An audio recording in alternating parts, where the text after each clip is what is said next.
Hi everyone, Janie here. Welcome back to my garden. Before I get started today, I have to show you some beautiful things. First off, the almond trees. Look at how gorgeous this is. This is just, oh my goodness, it's so beautiful. We've actually had rain for the past 2 days and I thought the rain was gonna get all the blooms off, but it just soaked up the moisture and it just completely exploded with blooms. It is just so pretty. And I'm so excited because that's our bedroom window. And so when I wake up and I look out the window and this is one of the first things I see, my goodness, I am a happy girl. Next, look at my Pearl Maxwell camellia. I promise this whole video is not going to be just me showing you beautiful flowers, but look at the, like, what is geometry of this thing. Oh my gosh, this is just the most beautiful camellia. It is a Nuccios camellia.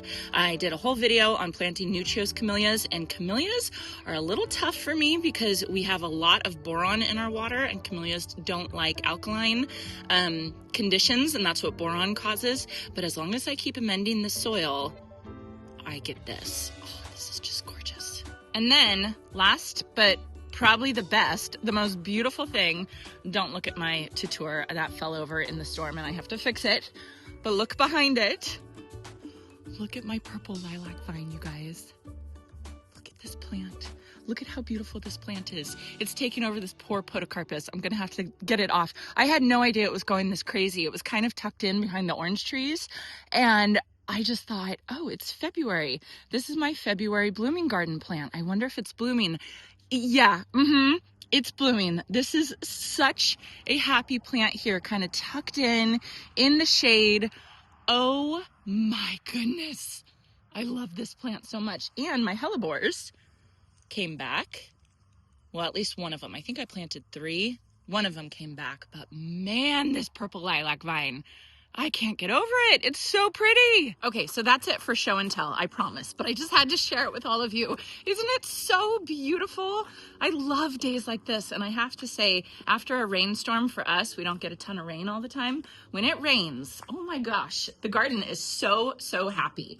So for today, I've got some plant mail and I'm very excited about it. Okay, so if you've been watching my backyard renovation, you all probably know that I am working on creating a rose allée, otherwise known as a rose alley, back here in front of my greenhouse. We did this beautiful pathway back here, and then I have these posts with my solar lights on it, and then what we're gonna do is we're gonna put peaks, wood peaks on the top of the posts to mimic the greenhouse, and then we're gonna grow roses, climbing roses up, and I've already planted 3 of the 4 varieties of climbing roses on the rose alley.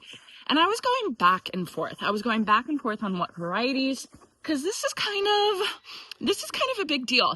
When you do rose planting, specifically climbing rose planting, you're planting for the future, because the first year that you plant your climbing rose, it's all about the roots. Like, we're really not going to see much growth on this rose alley this year, and I'm okay with that. I'm really focusing on kind of long-term developing really beautiful, beautiful structures in my garden.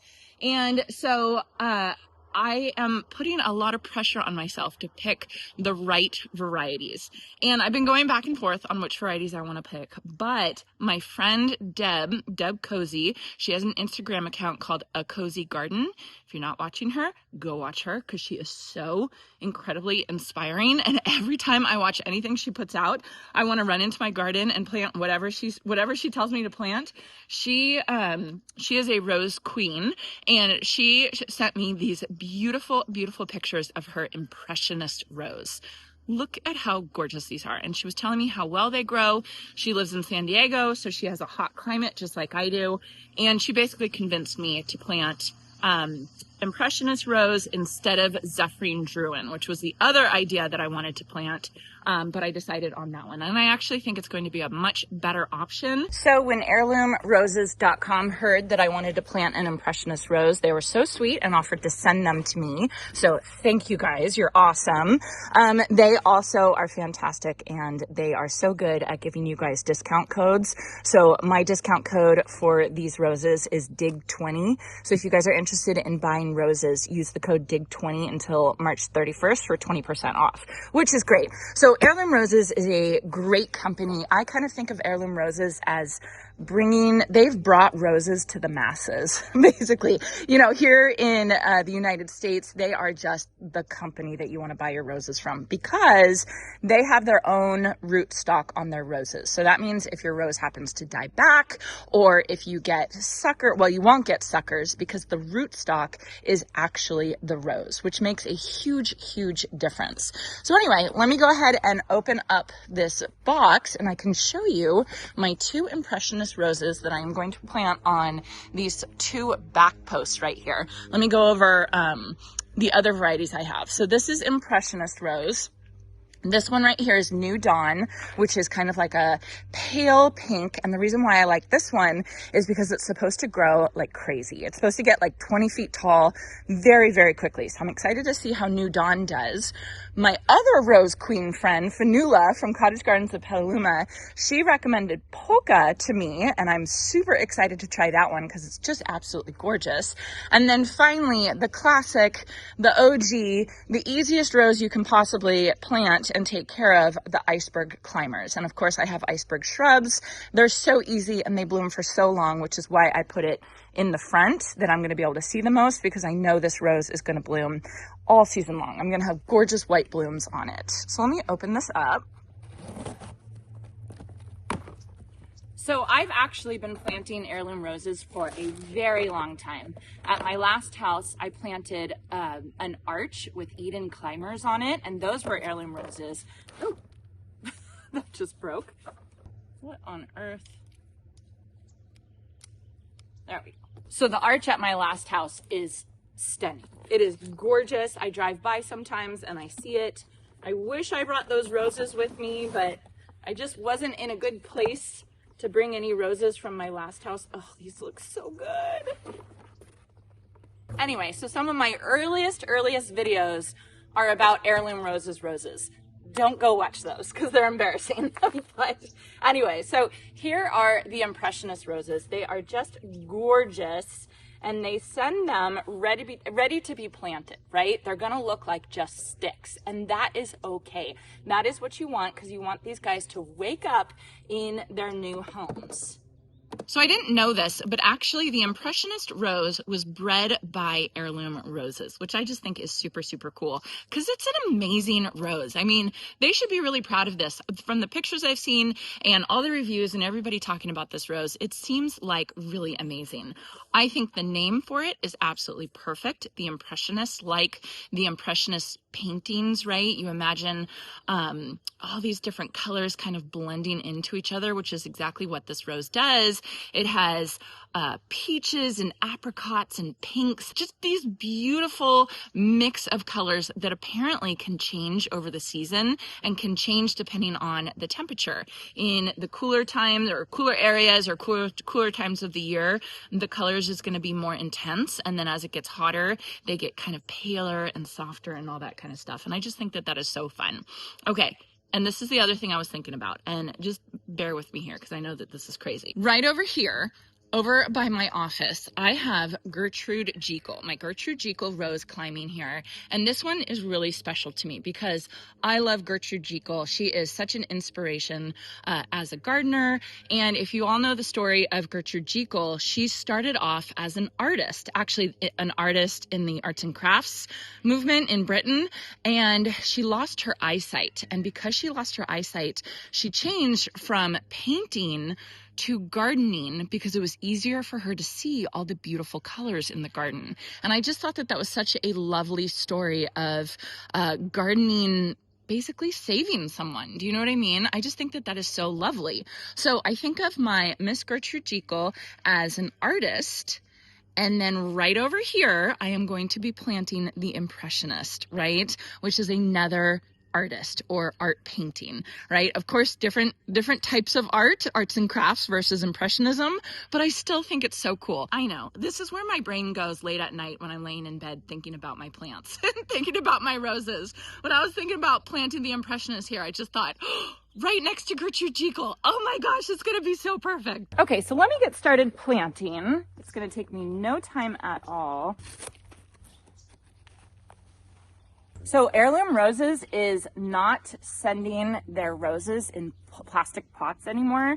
They're sending them in this biodegradable plastic bag, which I think is kind of cool. I mean, that's kind of a neat way to do it, right? Saves them money and saves plastic from going into landfills, which I just think is fabulous. So I'm not using any starter fertilizer. I don't want to burn the roots of this baby plant here. I am using rose soil, rose mix, kind of amend my soil simply because I needed to fill up this bed anyway. So I just grabbed this stuff.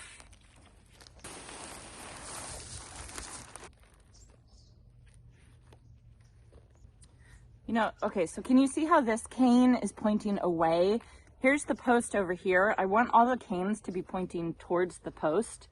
So I'm actually gonna turn it like that, just to help guide them towards where eventually I'm gonna be wrapping them around. Okay, easy enough.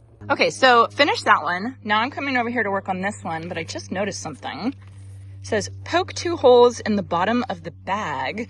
Give your rose a healthy drink of water. Plant within a few days of arrival. This box is biodegradable. So I guess they're saying you can plant this bag directly in the ground, which is very interesting. Now, personally for me, my theory for biodegradable stuff that you can plant in is I feel like my climate is too dry for biodegradable stuff. I know Proven Winners, they have the eco pots, which you're technically supposed to be able to plant the plant directly in the ground with the eco pot. However, I feel like it's going to take too many years for that pot to break down in my climate, in my soil, because again, we're so dry. It's not worth it to me. And I would I feel good that I can, instead of that pot going in the landfill or instead of this bag going in the landfill, it's going to break down. Do you know what I mean? Over some time, but I don't really want it breaking down in my garden. So I think I'm going to take it out of the bag, but I appreciate what Heirloom Roses is trying to do. I think it's a good idea.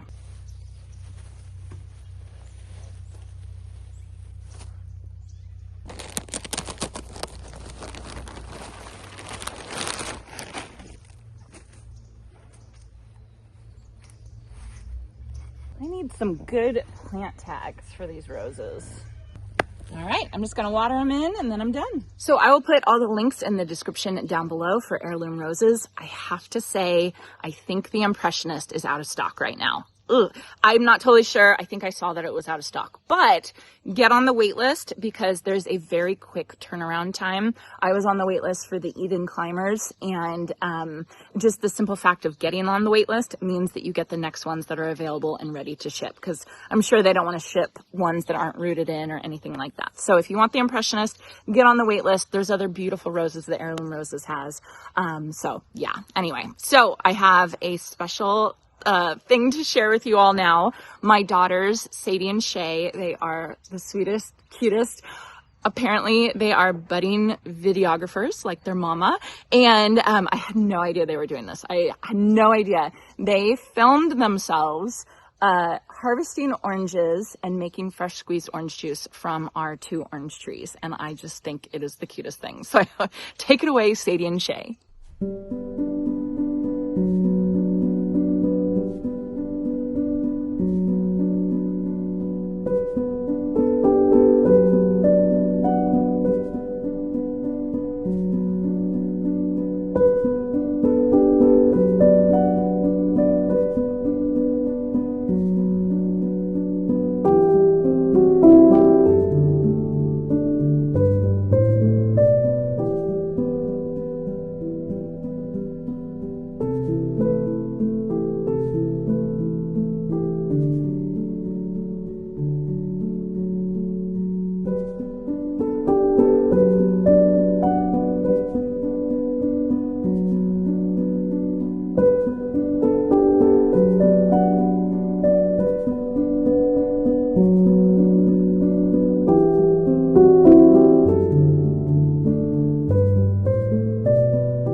my gosh. That's crazy. It's like hard to lift. Daddy, come on, look at the orange juice. Look how much